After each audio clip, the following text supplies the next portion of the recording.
بسم الله الرحمن الرحيم، والصلاة والسلام على سيدنا محمد صلى الله عليه وسلم وعلى آله وصحبه أجمعين. ازيكم يا حبايبي؟ عاملين ايه؟ يا رب تكونوا بخير. النهاردة ان شاء الله هنعمل معاكم الفطير المشلتت اللي هو التركي. الفطير العادي اللي احنا عارفينه احنا بنعجنه بمية وملح وسكر بس وخلاص. بقى قد كده. اما الفطير اللي هو التركي ده المشلتت التركي، بنعجنه بلبن وزبادي وملح وسكر ومعلقة صغيرة بيكنج باودر، وبنعجنه وبنسيبه يريح، وبنبدأ بقى نشتغل فيه زي ما هتشوفوا دلوقتي. وزي ما انتوا شايفين الفطير طالع جميل ومورق. وبعدين انا مسوياه في فرن البوتاجاز. طبعا لما بيكون في فرن الغاز لان الفطير بيحتاج نار عالية بيكون طبعا افضل، بس انا سويته في فرن البوتاجاز عشان ما عنديش غير كده. تعالوا نشوف هنعمله ازاي. الاول هنجيب كوباية لبن، ما تكونش طالعة من التلاجة، يعني تكون بدرجة حرارة الغرفة، وبننزل فيها في حدود معلقة كبيرة سكر ونص معلقة ملح ومعلقة الأول هننزل الأول بكوبايتين زبادي، عشان هو علبة زبادي يعني المفروض تكون كبيرة. بما ان الزبادي ديت علب صغيرة فهننزل بعلبتين صغيرين او بعلبة كبيرة، ولو بعلبة صغيرة برضو كفاية يعني على قد الموجود. بس انا نزلت فيها بعلبتين زبادي صغيرين ومعلقة صغيرة بيكنج باودر. هننزل دلوقتي بمعلقة صغيرة بيكنج باودر. دي كل المكونات بتاعتنا. وهنجيب ونص كيلو دقيق. دي كل مكونات الفطير. طبعا هو يعني بيختلف شوية عن الفطير العادي بتاعنا اللي بنعجنه بمية وملح وسكر. هننزل بقى بالدقيق، بس هننزل بيه الأول على مرحلتين علشان نشوف كمية الدقيق مع السوائل. هتبقى يعني محتاجين لسه دقيق، محتاجين لبن، فمش هننزل بيه مرة واحدة عشان بس الأول نشوف الوضع هنبدأ بقى نحاول نلم الدقيق يعني مع اللبن والزبادي. وبعدين لما يتلم بقى مع بعضه هطفي الكاميرا وباخده بقى على الرخامة وبقعد أعجن فيه فيما لا يقل عن ربع ساعة. هو الفطير حلاوته طبعا إن هو يريح ويتعجن عجين كويس. هتاخدي منه فطير جميل قوي. وكل ما تتعبي ريحي شوية وابدأي اعجني تاني. طبعا الحاجة ديت بتخلي الفطير يبقى معاكي مظبوط وناجح 100%. فدلوقتي لما هنشرب الدقيق بقى مع اللبن والزبادي وتبقى يعني ما عادش فيه دقيق خالص، هبدأ بقى أعجن فيه على قد ما أقدر. بطفي الكاميرا وباخده على الرخامة وهقعد أعجن فيه لحد لما أحس إن العجينة معايا ناعمة كده وما بتتقطعش. بتمطيها، بتتمط معاكي بسهولة وما بتتقطعش. ودلوقتي بقى احنا بنعجن فيه اهو. وبعد ما لميت الدقيق بقى ما عادش فيه دقيق خالص، هطفي الكاميرا واقعد اعجن فيه قيمة ربع ساعة. بس انا بوريكم دلوقتي ان احنا لمينا كله مع بعضه والعجينة بتلزق وجميلة. محتاجة بس انها تتخدم، انها تتعجن بقى عجنة محترمة. لان العجينة بتاعة الفطير لازم تكون مخدومة كويس بالعجين. طبعا انا عجنتها كتير، يعني انا قفلت الكاميرا وقعدت اعجن فيها كتير.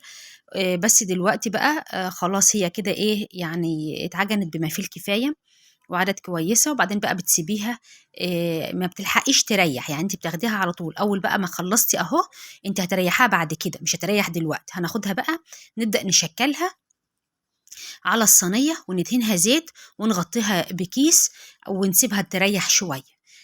احنا بقى تقطعيها زي ما انت عايزة. انا جيت اقطعها لقيتها يعني هتبقى على 4 هتبقى كبيرة، فقطعتها على 5. عملتها على 5 على 5 قطع كده. هنشوفها دلوقتي. وبعدين خدت من كل واحدة يعني حتة كده وعملتهم 5 على أساس ما يبقوا على 4 هيبقوا كتير قوي. وبعدين بتجيبي كيس بقى مثلا استريتش أو كيس تلاجة، بتفتحيه وتدهني العجينة، تدهنيها زيت وتغطيه وتسيبها تريح بقى فيما لا يقل يعني عن نص ساعة. كل ما بتريح بتبقى كويسة معاكي وتبدأي تفرديها، بتفرد معاكي بسهولة وبتبقى ناجحة وما بتتقطعش منك. أما لما ما بتريحش بتيجي تفرديها، كل ما بتفردي بتبدأ تاني ترجع تفرديها ترجع. ليه؟ لأنها هي ما ريحتش. يعني الدقيق طبعا هو بيختلف من دقيق لدقيق يعني، بس في الغالب هي المفروض ان هو يريح. العجينه بتاعه الفطير تكون مخدومه في العجن ومخدومه في انها تريح، هو ده تاخدي منه احلى احلى عجينه يعني. دلوقتي بقى هبدأ ادهن الوش كده زيت واغطيه، اجيب كيس تلاجة افتحه واغطيه واسيبه يريح، واسيبها تريح في حدود ايه، نص ساعة. ساعة ما العجينة هتريح هتيجي تفرديها، مش هتحتاجي لا نشابة ولا تحتاجي حاجة خالص، هتفرد معاكي بسهولة بمنتهى السهولة. دلوقتي بقى هنسيبها تريح لها ايه قيمة نص ساعة كده. ودلوقتي بعد ما ريحت بنيجي بقى على الرخامة. أنا دهنت الرخامة زيت، كنت قافلة الكاميرا بس جيت أفردها، فقفلت الكاميرا ورجعت دهنت الرخامة زيت وبدأت إن أنا أفرد بقى. فردت معايا بسهولة، ما احتاجتش النشابة ولا احتجت حاجة خالص. هي بتفرد وزي الطرية وزي الملبن ومرتاحة ومخدومة ومعجونة. فبسم الله ما شاء الله بتفرد يعني بمنتهى السهولة، مش محتاجة أي حاجة خالص. جبت الصينية وجبت الكيس اللي كنت مغطية بيه العجينة، بدأت حطيته. وهتبدأي بقى دلوقتي، اللي أنا عندي دلوقتي إيه في حدود ربع كيلو زبدة فلاحي، مش فرن ولا نيوزيلندي، دي زبدة فلاحي، دي المتوفرة عندي حاليا. فدلوقتي جبت الزبدة، طبعا هي كانت في الفريزر، جبتها قبلها بفترة من الصبح وسبتها لحد لما فكت كده وبقت سايحة بدرجة حرارة الغرفة. طبعا احنا في الشتاء فالزبدة مش سايحة قوي، بس بتقدري ان انت تشكلها بمنتهى السهولة. طبعا لو انت في الصيف ما تطلعهاش الا قبلها بحاجة بسيطة، لانها ايه بتسيح من الحر منك، فهتبقى مش هتبهدلك شوية. دلوقتي بما اننا احنا في الشتاء فهي يا دوبك بس فكت، بقت ايه مريحة معايا يعني، تقدري ان انت تفرديها بقى بسهولة، مش ماسكة جامدة كده ولا حاجة. دلوقتي فردنا أول واحدة، هنبدأ نفرد التانية زي ما انتوا شايفين. بتفرد بمنتهى السهولة خالص، مفيش أي تعب ولا في أي مجهود. هو بقى أنا اللي مضايقني، بس الحاجة اللي مضايقاني إن أنا يعني الكم بتاعي مضايقني. أنا بحب لما أنا أجي أخبز أو أعجن أو أعمل أي حاجة إن أنا أشمر إيدي، بس طبعا أنا مش عايزة يعني أرفع الكم عشان يعني حرام. فالكم مضايقني قوي بصراحة، يعني الواحد متضايق خالص، بس يعني لازم ان ايه الواحد تكون ايده متغطية يعني يكون افضل طبعا. دلوقتي بقى انا حطيت اللي ايه دي تاني طبقة، دي تاني واحدة. طبعا هبدأ كمان ادهن زبدة بين كل طبقة وطبقة، تدهني زبدة وتدهني بكمية حلوة محترمة كده. كل ما تدهني الزبدة طبعا بتديها ريحة جميلة جدا. تاني حاجة إن هي بتورق بقى، بيبقى مورق وبيبقى جميل. فادهني زبدة كده إيه بضمير يعني، وخلي إيدك كده مبحبحة معاكي في الزبدة، هتطلع معاكي زي الفل. دلوقتي بقى دهناها كده كويس. هم عندك 5 طبقات، بين كل طبقة وطبقة بتدهني طبقة زبدة، وآخر طبقة بقى بتسيبيها وبتبدأي تغطيها بالكيس وتسيبها تريح. وبعدين بقى تبدأي ايه تفرديها وترجعي برضو تدهني كمان طبقة زبدة، ودي بتبقى آخر مرحلة بقى. دي الطبقة التالتة، نبدأ برضو نفردها زي ما انتوا شايفين. بسم الله ما شاء الله العجينة سهلة خالص وبتتفرد بسهولة، ولا محتاجة نشابة ولا محتاجة أي حاجة خالص. يعني بسم الله ما شاء الله سهلة خالص خالص، زي الفل. دي تالت طبقة، هنبدأ برضو نحطها ونحط فوقها زبدة ولحد لما نخلص ال5 طبقات. طبعا لما تبدأي تخلصي بقى بتبقي تولعي الفرن على أساس إن الفرن يكون سخن. طبعا أنا هعملها في فرن البوتاجاز. طبعا بقى لو في فرن غاز دي تبقى حكاية بقى، تبقى حاجة تانية خالص طبعا يعني، لأن طبعا الفطير بيحتاج نار عالية من فوق ومن تحت.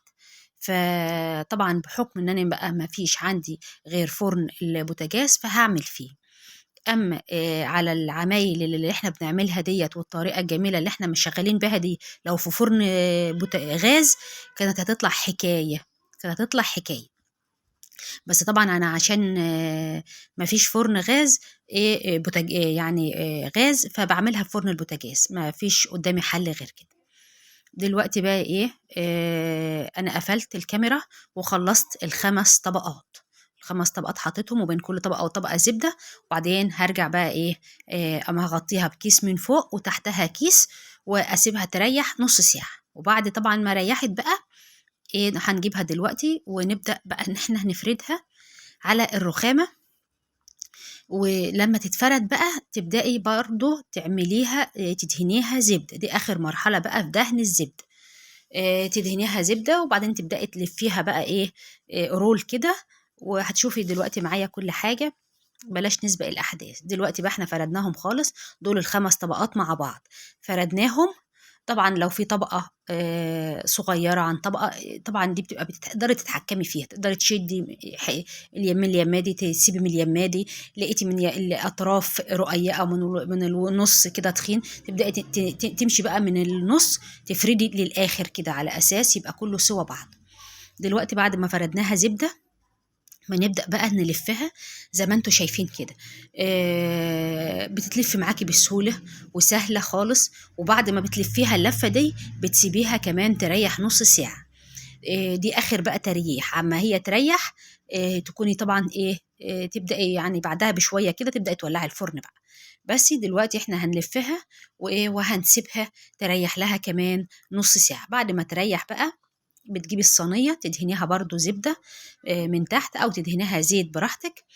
وتبدأي بقى تحطيها وتلفيها زي ما هنشوف دلوقتي هنلفها ازاي. وتبدأي تفرديها، وبعد ما تفرديها بتدهني وشها ايه، قشطة. تدهنها قشطة أو تدهنها صفار بيضة مع شوية لبن وشوية خل، براحتك يعني زي ما انت عايزة. بس يعني أنا ما بحبش البيضة على أساس بيبقى له ريحة زفارة. ما بحبهوش في الفطير يعني. فبدل ما هنحط يعني بيض، ممكن تحطي صفار بيضة ومعلقة خل ومعلقتين لبن تدهني بيه، أو تدهنها قشطة أو تدهنها زبدة. بس يعني الموجود بس أنا برجح وبفضل يا زبدة يا قشطة. ما بفضلش موضوع البيضة دي خالص، مع ان الخل بيحوش اي ريحة عليها، بس انا بفضل القشطة او الزبدة. دلوقتي بقى هندهن الصينية حتة زبدة، ونبدأ نحط الفطيرة وهنسيبها برضو تريح. هنغطيها بكيس ونسيبها تريح.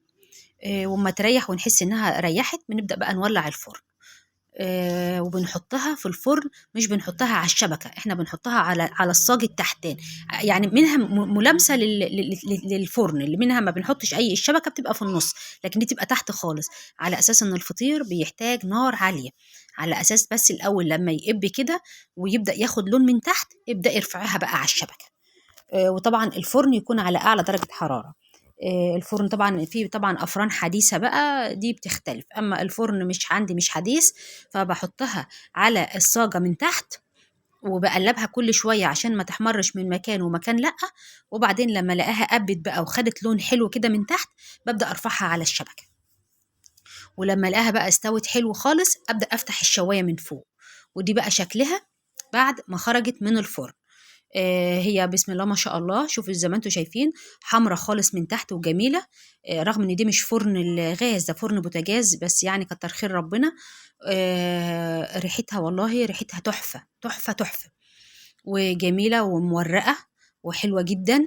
وحمرة من فوق ومن تحت ومستوية من جوه ومن بره. انا الاول حطيتها على التحت على الصاجه، وبعدين رفعتها على الشبكه، وبعدين لما لقيتها احمرت شويه من تحت، يعني حمرها عاد جميل، فتحت الشوايه وازاي طلعت زي ما انتم شايفينها كده. ما تنسوناش بقى في اللايك والاشتراك في القناه وتفعيل زر الجرس، وتكتبوا لي بتتابعوني من اي بلد. وبألف هنا وشفا يا رب. يا رب تكون وصفتي والوصفة دي عجبتكم، وتبقوا تكتبوا لي ايه رأيكم فيها.